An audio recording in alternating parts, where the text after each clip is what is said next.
اعوذ باللہ من الشیطان الرجیم بسم اللہ الرحمن الرحیم وَإِذْ قَالَتْ طَائِفَةٌ مِّنْهُمْ يَا أَهْلَ يَثْرِبَ، اور جبکہ ان میں سے ایک گروہ یہاں تک کہہ رہا تھا اے یثرب والو لا مقام لکم فارجعوا، اب تمہارا کوئی ٹھکانہ نہیں ہے، لوٹ جاؤ یہاں سے، کہاں تم مقابلہ کر سکتے ہو، یہ 12,000 کا لشکر آ گیا، کوئی ممکن ہے، کوئی امکان تمہیں نظر آتا ہے تو کسی طریقے سے کہیں سے بھاگنے کے لیے راستہ تلاش کرو۔ وَيَسْتَأْذِنُ فَرِيقٌ مِّنْهُمْ النَّبِيَّ، اور ان میں سے ایک گروہ جو ہے آ کر نبی سے اجازت طلب کر رہا تھا، یقولون ان بیوتنا عورا، اور وہ کہہ رہا تھا کہ ہمارے تو گھر کھلے پڑے ہوئے ہیں، یعنی گھروں کو اندیشہ ہے، گھروں کے اوپر پیچھے سے بنو قریظہ کے لوگ حملہ آور ہو جائیں، ہماری عورتیں وغیرہ جو ہم نے چند حویلیوں کے اندر جن کو جمع کیا ہے، آپ نے یہی کیا تھا حضور نے صلی اللہ علیہ وسلم، خواتین کو بچوں کو ایک ایسی جگہ پر کہ جہاں وہ وسطی علاقہ تھا مدینے کا، اور وہاں بڑی کوئی حویلی تھی اس میں جمع کر دیا تھا، تو اب وہ تو ہمیں تو اندیشہ ہے، ہمارے گھر خالی پڑے ہوئے ہیں، اس کے اوپر حملہ ہو سکتا ہے۔ وما ہی اب عورا، حالانکہ وہ نہیں کھلے پڑے ہوئے تھے، اللہ تعالیٰ نے اور اللہ کے رسول نے پہرے وغیرہ کا بندوبست کیا ہوا تھا۔ ان یریدون الا فرارا، حقیقت میں وہ فرار چاہتے تھے، بھاگنا چاہتے تھے، یہ تو بہانہ تھا جو بنا رہے تھے، اصل میں جنگ سے پیٹھ دکھا کر بھاگنا مقصود تھا۔ وَلَوْ دُخِلَتْ عَلَيْهِمْ مِنْ أَقْطَارِهَا، اور اگر کہیں داخلہ ہو ہی گیا ہوتا دشمن کا اس مدینے کے اندر اس کے چاروں طرف سے، ثُمَّ يُسْئِلُ الْفِتْنَةَ، اور پھر ان سے مطالبہ کیا جاتا فتنے کا، یعنی ارتداد کا۔ اگر یہ مشرکین کی فوجیں جو ہیں کہیں خدا نہ خواستہ مدینے میں داخل ہو جاتی اور اب وہ کہتی کہ یا تو مرتد ہو جاؤ اور یا ہم تمہیں قتل کرتے ہیں، تو وہ ما تلبسوا الا لآتوها، وہ اس فتنے کو قبول کر لیتے، مرتد ہو جاتے، وما تلبسوا بها الا یسیرا، اور تھوڑی سی دیر بھی نہ لگاتے، بہت ہی تھوڑا سا وقفہ، یعنی وہ ایمان ان کے دلوں میں اس کی جڑیں گہری تھی نہیں، تو وہ مرتد ہونے کے لیے تیار تھے۔ وَلَقَدْ كَانُوا عَاهَدُوا اللَّهِ مِن قَبْلُ، حالانکہ چونکہ وہ مسلمان تھے تو انہوں نے عہد کیا تھا اللہ سے اس سے قبل، لا يولون الادبار، کہ وہ کبھی پیٹھ نہیں دکھائیں گے، جب بھی حق و باطل کا مقابلہ ہوگا پیٹھ نہیں دکھائیں گے۔ وَكَانَ عَهْدُ اللَّهِ مَسْئُولًا، اور یقیناً اللہ کے ساتھ جو عہد کیا گیا اور پھر اس کے بارے میں باز پرس ہوتی ہے، جو عہد پورا کیا گیا یا نہیں کیا گیا۔ قُلْ لَن يَنفَعَكُمُ الْفِرَارُ إِنْ فَرَرْتُم مِّنَ الْمَوْتِ، اے نبی ان سے کہہ دیجئے کہ تمہیں یہ بھاگنا اور فرار مفید نہیں ہو سکتا اگر تم موت سے بھاگ رہے ہو، اب القتل یا قتل سے، اس لیے کہ موت تو ہر جگہ آ سکتی ہے۔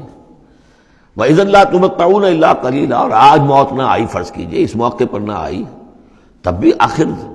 دنیا میں کوئی سامان رسنے بسنے کا جو ہے رہنے کا وہ آخر لامحدود تو نہیں ہے۔ لا طلب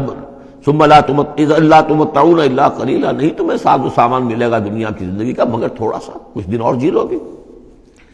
قل من ذا الذی یعصمکم من اللہ، ان سے پوچھئے کون ہے وہ جو تمہیں اللہ سے بچا سکے، ان اراد بکم سوءا، اگر اللہ ہی نے فیصلہ کر لیا ہو تمہارے بارے میں کسی بری چیز کا، او اراد بکم رحمہ، اور اگر اللہ نے رحمت کا فیصلہ کیا ہو تو کون ہے جو اس کی رحمت کے آڑے آ سکے۔ ولا یجدون لهم من دون اللہ ولیا ولا نصیرا، اور یہ نہیں پائیں گے اللہ کے مقابلے میں نہ کوئی ولی حمایتی اور نہ مددگار۔ قد یعلم اللہ المعوقین منکم، تم میں سے اے نام نہاد مسلمانوں، اے منافقوں، ہمیں خوب معلوم ہے، اللہ کو خوب معلوم ہے کہ کون ان میں سے روکتے ہیں دوسروں کو کہ مت جاؤ، محاذ پر مت جاؤ۔ جیسا کہ میں بتا چکا ہوں کہ دو طرف تو حرات تھے، ادھر سے حفاظت تھی، پیچھے بنو قریظہ تھے، چونکہ وہ معاہد تھے، ان سے معاہدہ تو موجود تھا، لہذا اس اعتبار سے بظاہر وہ بھی محفوظ تھا، ادھر سے حملہ نہیں ہو سکتا تھا، اگرچہ اندیشہ ہر وقت تھا کہ کبھی وہ بھی دغا دیں تو پھر یہ ہے کہ چکی کے دو پارٹوں کے درمیان مسلمان آ جائیں گے۔ لیکن جو سامنے کا علاقہ تھا وہاں وہ خندق وہ جو ہے کھود دی گئی، اور خندق سے ادھر جو ہے وہ مسلمان مورچہ لگا کے بیٹھے ہوئے، تو اب اس جو بھی وہ محاذ بنتا تھا اس پر کوئی نہیں جاتا تھا، روکتے تھے ادھر مت جاؤ، کہاں جا رہے ہو۔ قد یعلم اللہ المعوقین منکم، تم میں سے جو لوگ روکتے ہیں دوسروں کو، والقائلین لاخوانہم ہلم الینا، اور جو کہتے ہیں اپنے بھائیوں سے آؤ ہماری طرف آؤ، گھروں میں گھس جاؤ، چھپ جاؤ، تمہارا جو ہے کہیں نام و نشان نہ رہے، کہاں جا رہے ہو موت کے منہ میں۔ ولا یاتون الباس الا قلیلا، اور وہ نہیں آتے، حاضر نہیں ہوتے جنگ میں، یعنی میدان جنگ میں جہاں پر کہ فوجوں کا پڑاؤ ہے، آمنے سامنے کا معاملہ، مگر کبھی کسی وقت۔ شاذ اشیحتن علیکم، اے مسلمانوں یہ تمہارے حق میں بہت بخیل ہے، کوئی خیر نہیں چاہتے تمہارے لیے۔ یہ خیر خواہ نہیں ہے، تمہارے بدخواہ ہیں۔ فَإِذَا جَاءَ الْخَوْفُ رَأَيْتَهُمْ، اور جب خوف اگر چلا جائے، یہ لشکر چلے جائیں، یہ خوف کی کیفیت ختم ہو جائے، رَأَيْتَهُمْ يَنظُرُونَ، اذا جاء الخوف، جب خوف آتا ہے، خوف کی کیفیت پیدا ہو جاتی ہے، خوفناک صورتحال، رَأَيْتَهُمْ يَنظُرُونَ إِلَيْكَ، تو اے نبی آپ ان کو دیکھتے ہیں کہ آپ کی طرف ایسے دیکھ رہے ہوتے ہیں، تدور اعینہم کالذی یغشی علیہ من الموت، کہ ان کی آنکھیں ایسی پھرتی ہیں جیسے کہ اس شخص کی آنکھ پھرا کرتی ہے کہ جس پر موت کی غشی طاری ہو رہی ہو، کیونکہ اب مرحلہ آ گیا خطرے کا، پھر جنگ ہے، پھر جانا پڑے گا، پھر وہی ساری صورتحال، سارے اندیشے، سارے خطرات، تو گویا کہ ان کو موت کی غشی اور نزع کی کیفیت میں جو ہوتی ہے، آنکھیں جس طرح کے پتھرا جاتی ہیں یا پھرتی ہیں، اس طریقے سے تدور اعینہم کالذی یغشی علیہ من الموت۔ فَإِذَا ذَهَبَ الْخَوْفُ، اور جب خوف چلا جائے، ختم ہو جائے، یعنی وہ صورتحال جیسے کہ بعد میں ہو گئی کہ چلے گئے لشکر، جب چلے گئے تو اب ان کا طریقہ کار کیا ہے؟ وَإِذَا ذَهَبَ الْخَوْفُ سَلَقُوكُم بِأَلْسِنَةٍ حِدَادٍ، اب وہ تم پر پل پڑتے ہیں اپنی لوہے کی زبانوں کے ساتھ، یعنی زبانیں قینچیوں کی طرح چلنی شروع ہو جاتی ہیں۔ مسلمانوں پر تنقید بھی ہے، اپنے ایمان کا اظہار بھی ہے، چرب زبانی بھی ہے، تو حداد لوہے کی جیسے ان کی زبانیں لوہے کی ہوں، تو ہمارے محاورے میں قینچی کی طرح زبان کا چلنا۔ سلق جو ہے عربی محاورے میں، عربی لغت میں آتا ہے بسطن بقہر اما بالید او باللسان، کسی کے پر حملہ آور ہونا یا ہاتھ سے یا زبان سے۔ تو سلقوکم بألسنۃ حداد اشیۃ علی الخیر، اور پھر جو بھی کوئی مال غنیمت ہوگا اس کے اوپر یہ ایسے ہوں گے، جھکے پڑیں گے کہ مال سارا ہمیں ہی مل جائے۔ اولئک لم یؤمنوا، یہ وہ لوگ ہیں کہ جو حقیقتاً ایمان نہیں لائے۔ فاحبط اللہ اعمالہم، تو اے نبی انہوں نے اس کیفیت میں جو بھی کوئی نیکیاں کی ہیں، بظاہر نیکیاں، آپ کے امامت میں نمازیں بھی تو پڑھی ہیں نا انہوں نے، آخر مدینہ منورہ میں وہ نمازیں پڑھتے تھے منافق، کس کی امامت میں؟ محمد رسول اللہ کی امامت میں، کس مسجد میں؟ مسجد نبوی میں، لیکن ان کے سارے اعمال حبط ہو گئے۔ فاحبط اللہ اعمالہم، اللہ نے ان کے تمام اعمال اکارت کر دی۔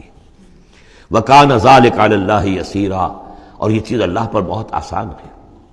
یحسبون الاحزاب لم یذهبوا، جبکہ جا چکے ہیں لشکر، ان کا حال یہ ہے کہ ان کے اوپر ابھی تک خوف طاری ہے، جیسے ہوتا ہے کہ کسی بڑے حادثے کے بعد بھی بہت دیر تک اعصاب کے اوپر جو ہے وہ ایک طرح کی کپ کپی طاری رہتی ہے، انسان کے سنسناہٹ سی رہتی ہے، اتنا بڑا حادثہ ہوا ہے۔ یحسبون الاحزاب لم یذهبوا، یہ سمجھتے ہیں کہ وہ گئے نہیں ہیں، کہیں ادھر چھپ گئے ہوں، کہیں پھر دوبارہ آ رہے ہوں، کہیں حملہ دوبارہ تو نہیں کر رہے ہیں، یہ کوئی ان کے ٹیکٹیکل موو تو نہیں تھی کہ ذرا پیچھے ہٹ کے پھر حملہ آور کریں۔ یحسبون الاحزاب لم یذهبوا، یہ سمجھتے ہیں کہ وہ لشکر گئے نہیں ہیں۔ وَإِن یأتِ الاحزاب، اور اگر کہیں دوبارہ وہ لشکر جو ہیں، وہ فوجیں جو ہیں دوبارہ کہیں حملہ آور ہو جائیں، یودوا لو انہم بادون فی الاعراب، تو ان کی بڑی خواہش ہوگی کاش کہ ہم مدینے کو چھوڑ کر کہیں ریگستانوں میں چلے گئے ہوتے، اور کہیں نخلستانوں میں جا کر عراب کی حیثیت کے ساتھ ہم ان کے ساتھ چلے گئے ہوتے، بادیہ نشینوں کے پاس۔ یسألونک عن انبائکم، اور وہاں سے اے مسلمانوں تمہاری خبریں معلوم کرتے رہتے۔ اب کیا ہوا؟ اونٹ کس کروٹ بیٹھا؟ وَلَوْ كَانُوا فِيكُمْ مَا قَاتَلُوا إِلَّا قَلِيلًا، اور اگر یہ تمہارے درمیان موجود بھی رہے تو قتال میں تو حصہ نہیں وہ لیتے مگر شاس دکھانے کے لیے، خانہ پوری جسے ہم کہتے ہیں۔ صدق اللہ العظیم۔